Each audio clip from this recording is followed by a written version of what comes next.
भारत के साथ संबंधों में आई तल्खी के बीच बांग्लादेश की अंतरिम सरकार ने सुलह का संकेत दिया है। बांग्लादेश के वित्त सलाहकार सालेहुद्दीन अहमद ने मंगलवार को कहा कि मोहम्मद यूनुस के नेतृत्व वाली अंतरिम सरकार का भारत के साथ रिश्तों को खराब करने का कोई इरादा नहीं है। उन्होंने स्पष्ट किया कि सरकार की प्राथमिकता द्विपक्षीय संबंधों को मजबूत करना और आर्थिक स्थिरता बनाए रखना है। अंतरिम सरकार के प्रमुख मोहम्मद यूनुस स्वयं नई दिल्ली के साथ संबंध सामान्य करने की दिशा में काम कर रहे हैं। ढाका स्थित सचिवालय में पत्रकारों से बात करते हुए सालेहुद्दीन अहमद ने कहा, वर्तमान अंतरिम सरकार भारत जैसे बड़े पड़ोसी देश के साथ किसी भी तरह के कड़वे संबंध नहीं चाहती।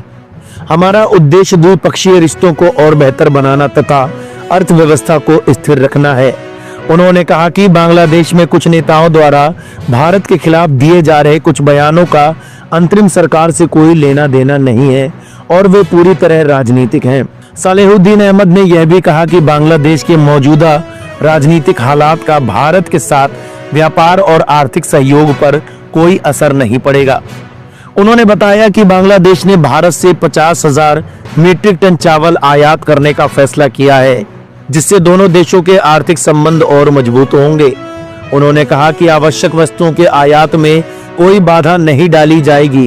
अहमद ने कहा कि अंतरिम सरकार किसी तीसरे पक्ष के उकसावे में आकर भारत के साथ संबंध खराब नहीं होने देगी और राष्ट्रीय हितों को प्राथमिकता देते हुए संतुलित रवैया अपनाएगी। बांग्लादेश की अंतरिम सरकार के वित्त सलाहकार सालेहुद्दीन अहमद का बयान ऐसे समय आया है जब भारत बांग्लादेश कूटनीतिक संबंधों में गिरावट आई है। भारत विरोधी कट्टरपंथी नेता उस्मान हादी की हत्या के बाद शुरू हुए विरोध प्रदर्शनों में चरमपंथियों ने बांग्लादेश के विभिन्न शहरों में हिंदू अल्पसंख्यकों और भारतीय राजनयिक मिशनों को निशाना बनाया, जिसके बाद भारत ने देश में वीजा सेवाएं अस्थायी रूप से सस्पेंड कर दी। दूसरी ओर ढाका के पास भालुका में हिंदू फैक्ट्री वर्कर दीपू चंद्र दास की ईश निंदा के आरोप में भीड़ द्वारा पीट कर हत्या के विरोध में नई दिल्ली में बांग्लादेश हाई कमीशन के बाहर भी प्रदर्शन हुए। बांग्लादेश हाई कमीशन ने सोमवार को नई दिल्ली में काउंसलर और वीजा सेवाएं अगले आदेश तक निलंबित कर दी।